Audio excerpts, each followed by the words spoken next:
코코벨 스마일 텔레콤. 친절한 서비스, 착한 가격, 다양한 플랜. 코코벨 스마일 텔레콤. 코크텔란센터 1분 거리 코코벨 스마일 텔레콤. 한인벨 공식 대리점 코코벨 스마일 텔레콤.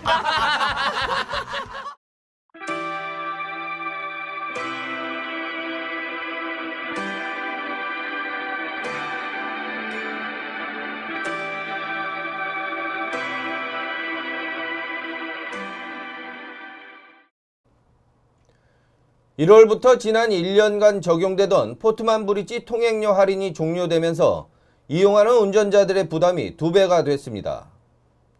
통행료 부담이 커진 만큼 포트만 브릿지 대신 페틀로 브릿지를 이용하는 차량들이 더 늘어난 듯합니다. 하지만 최근 조사 발표에 따르면 통행료 지불을 피해 다른 경로를 이용하는 것이 생각만큼 비용을 절약해 주지는 않는다고 합니다. 포트만 브리지의 통행료는 일반 승용차 기준으로 1회 통과 시 3불이 부과됩니다.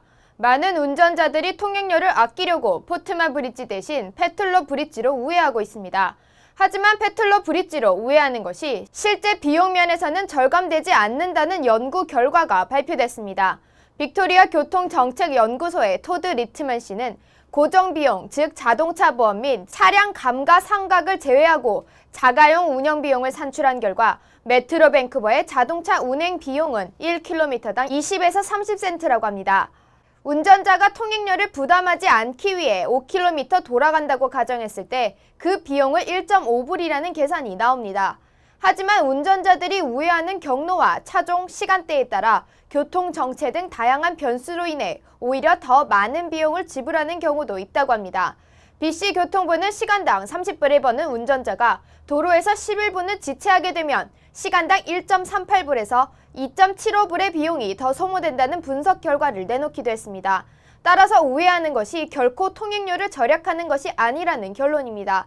최근 조사에 따르면 운전자들의 3분의 1은 통행료 절감을 위해 페틀로 브릿지로 우회하고 있으며 다른 3분의 1은 교통체증을 피하고 시간 절약을 위해 통행료를 지불하는 포트만 브릿지를 이용하고 있다고 합니다. 나머지 3분의 1은 출발 장소와 시간에 따라 선택한다고 답했습니다. 우회 도로로 사용되는 페틀로 브릿지는 몰려드는 차량들의 교통체증 문제로 도로 이용자와 인근 주민들의 불편이 적지 않습니다. 지난해에는 안정성 문제로 보수공사도 실시되었으며 새로운 다리 건설에 대한 논의가 진행 중입니다. BC주 정부는 우회 통행이 결코 절약이 아님을 운전자들에게 이해시킴으로써 포트만 브릿지의 적자 해소와 함께 페틀로 브릿지의 교통체증을 줄이는 것에 초점을 맞추어야 할 것 같습니다. 미국 연방준비제도가 경기 부양을 위한 채권 매입 규모를 100억 달러 더 줄이기로 결정했습니다. 지난해 12월에 100억 달러 규모를 줄인 후 추가적인 조치입니다. 채권 매입 규모가 축소되면서 미국 내 금리 인상 압박이 더 커질 것으로 보입니다. 미 연방준비제도는 29일 경제회복세에 따라 경기 부양을 위한 채권 매입 규모를 지난해 12월 100억 달러를 축소한 데에 이어 100억 달러를 더 줄이기로 했습니다. 이로써 지난해 총 850억 달러의 채권 매입 규모가 올해 1월부터는 750억 달러, 2월부터는 650억 달러로 줄어들게 되었습니다. 연방준비제도는 경기 부양 축소와 미금리 인상 전망으로 글로벌 시장이 혼란을 겪고 있음에도 미국 내 경제 회복세가 가시화되고 있으며 시장 유동성이 지나치게 크다는 판단으로 이같이 결정했다고 밝혔습니다. 미국의 양적 완화 축소가 해가 바뀌면서 가속화되자 국제금융시장은 미국의 금리가 오르고 투자자들의 자금이 이머징 마켓으로 빠져나가 미국으로 유입될 것으로 우려하고 있습니다. 이머징 마켓의 통화 가치가 폭락하면서 미국과의 통화 교환이 활발한 국가들은 금리 인상의 압박을 받고 있습니다. 실제로 인도와 터키, 남아공은 자국 통화를 보호하기 위해 금리를 인상했습니다. 캐나다 연방정부는 미국의 양적 완화 축소가 캐나다의 경제에 미치는 영향은 거의 없다고 공언해왔습니다. 하지만 전혀 영향이 없을 수 없다는 것이 전문가들의 생각입니다.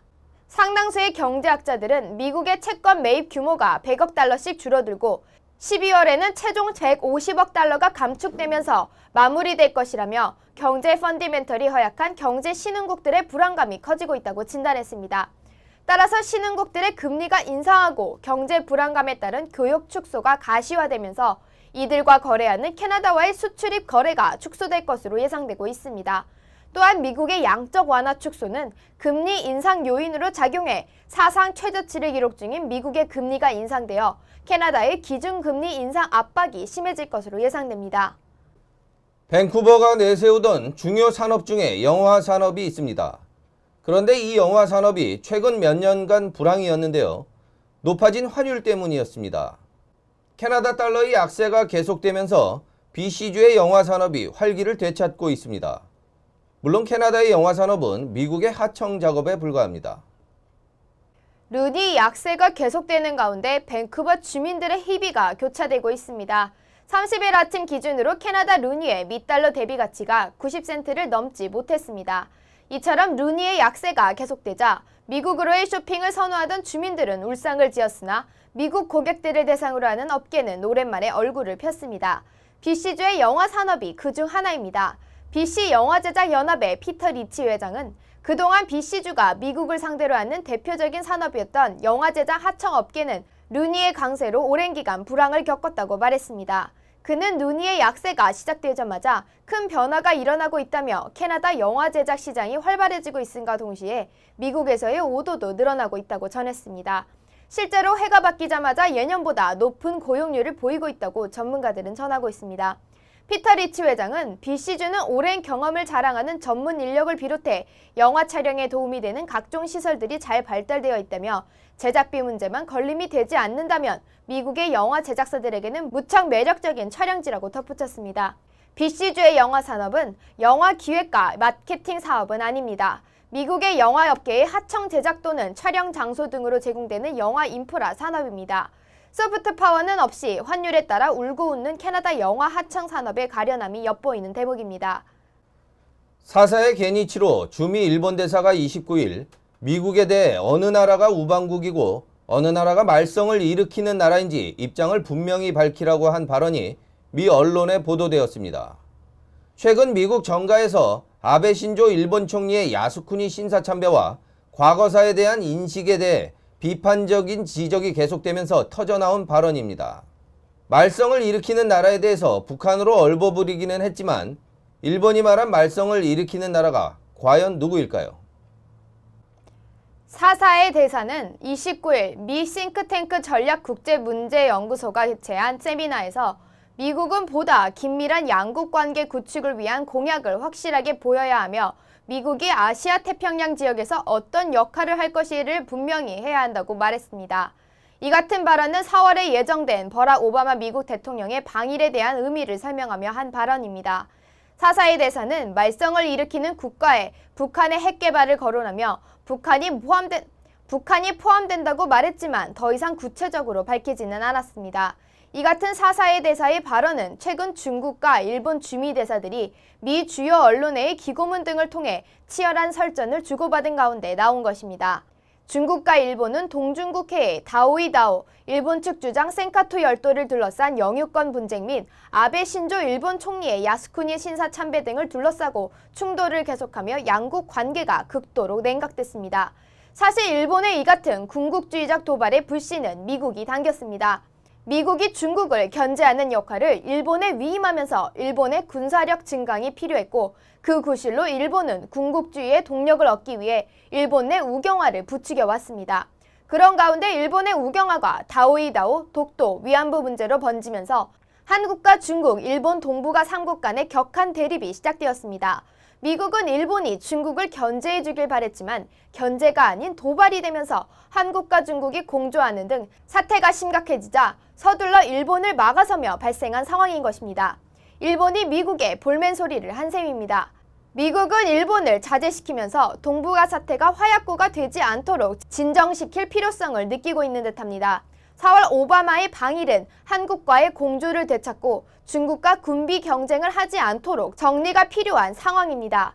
하지만 이참에 전쟁이 가능한 정상적인 국가를 만들고자 하는 일본은 미국에 누가 같은 편인지 확실히 하라며 대드는 상황입니다. 북한 주민들 사이에서는 마약이 마치 커피를 마시거나 감기약 복용 정도로 인식될 만큼 만연되고 있으며 북한산 마약이 미국에도 밀반입되고 있을 정도로 생산과 유통에 깊이 개입된 것으로 알려졌습니다. 북한의 마약은 중국 당국의 골칫거리를 넘어서 미국까지 진출하고 있다고 합니다. LA타임스는 27일 북한의 마약 문제 관련 기사를 통해 북한의 법체제는 매우 엄격하지만 마약 복용자에 대한 처벌 및 감시는 느슨하다고 지적했습니다. 신문에 따르면 진통제가 귀한 상황에서 일반 가정에서는 아편을 대체약으로 쓰고 있고 마리아나도 입담배라고 불리우며 합법적으로 텃밭에서 재배가 가능할 정도라고 합니다. 일명 히로뽕 혹은 필로폰으로 불리는 메탐페타민 역시 남용되고 있는 것으로 알려졌습니다. 감기약이나 원기 회복제 대신 먹기도 하고 학생들은 졸음을 쫓기 위해 먹고 있다고 합니다. 식량이 부족한 상황에서 식욕 저하제로도 쓰인다고 신문은 전했습니다.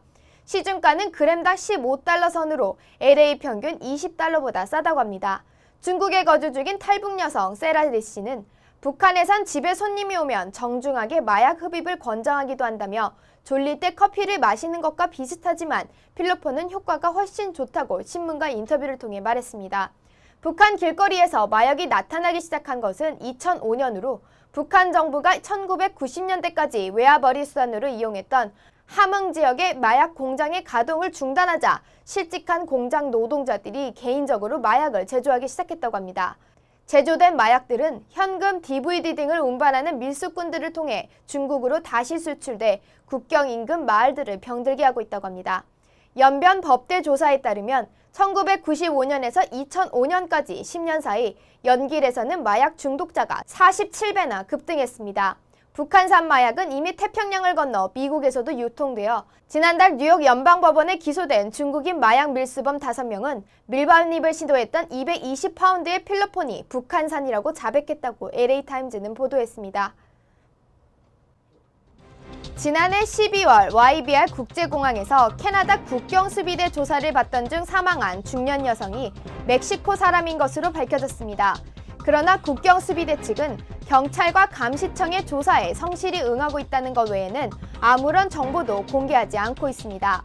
SF 대학의 안전 전문가 조시 레드부 교수는 캐나다 입국 과정에서 공항 또는 국경에서 조사를 받게 되는 경우 캐나다 헌법이 규정한 인권 보호를 받지 못하는 경우가 많다며 모국의 보호도 받지 못하는 법적 회색지대에 놓이게 된다고 전했습니다. 레드부 교수는 범죄 용의자들의 경찰 조사 중에도 많은 일이 발생하지만 국경수비대의 시스템은 훨씬 비밀스러운 구석이 많다며 헌법에서 규정한 인권 보호가 상실된 이 회색지대에서는 형사법 등 다른 법규의 보호도 받지 못한다는 것을 기억해야 한다고 덧붙였습니다. 대중교통 개선과 관련 예산 마련 등의 문제로 주정부 교통부와 지자체 대표들이 갈등을 빚고 있는 가운데 트랜스링크 운영에 참여 권한을 달라는 시장들의 건의가 받아들여질 것으로 보입니다. 현재 지자체 시장들에게 트랜스링크 운영과 관련해 큰 변화가 생길 것이라고 통보가 되었으며 BC주의 버스 운전사 연합도 같은 소식을 전해들었다고 밝혔습니다. 대중교통 노동자 조합인 유니폴 로컬 111의 네이산 우주씨는 지자체 대표들의 불만과 요구에 따라 트랜스링크 운영에 일정한 변화가 생길 것으로 보이지만 혁명이라고 부를 정도로 클지는 아직 미지수라며 무엇보다 시민들의 의견이 제대로 반영되는 것이 중요하다고 말했습니다. 그는 지금까지 트랜스링크는 임명된 경영진들에게 지나치게 큰 권한이 주어진 것이 문제였다고 말했습니다. BC 학부모의 연합이 많은 비용이 요구되는 견학여행, 즉 필드 트립을 시행하기에 앞서 학부모들과 충분한 상의를 거치지 않고 있는 학교들이 많다고 우려를 전했습니다. 연합이 이러한 입장을 표명한 것은 서리에 거주하는 한 학부모가 지역신문에 기고한 글 때문입니다. 만 16세 아들을 둔 하빈더 산두 씨는 아들이 밴드부 활동을 하고 있는데 밴드부 선생님이 무려 3,000달러가량의 경비가 드는 필드 트립을 계획했다며 그러나 이 비용을 자신이 감당할 수 있을지 모르겠다고 말했습니다. 그러나 그는 여행에 대한 아들의 기대가 높아 차마 보내지 못한다고 말하기는 힘들다고 밝혔습니다. 학부모의 연합의 수잔 윌슨 씨는 자녀들의 필드 트립 경비는 부모가 내는 것이 일반이므로 견학 여행에 대한 계획은 사실 학생들보다 부모들에게 먼저 통보되는 것이 옳다고 말했습니다. 윌슨 씨는 학교들의 필드 트립 예정 스케줄을 두고 학부모와 상의할 것을 권유한다며 비용 문제는 물론 자세한 이동 계획 등도 견학에 앞서 공유되어야 한다고 주장했습니다. 해가 바뀌며 추위가 다소 잦아들기는 했으나 아직 감기에 걸린 이들을 주변에서 자주 볼 수 있습니다. 그런데 캐나다인 10명 중 7명은 감기가 들어도 병가를 내지 않고 정상적으로 출근하는 것으로 나타났습니다.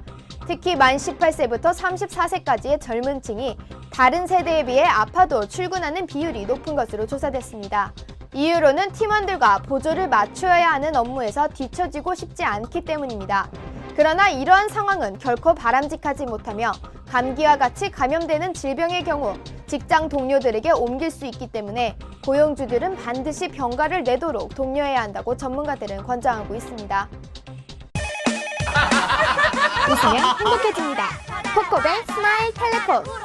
친절한 서비스, 착한 가격, 다양한 플랜, 코코벨 스마일 텔레콤. 코키텔럼센터 1분 거리, 코코벨 스마일 텔레콤. 한인별 공식 대리점, 코코벨 스마일 텔레콤.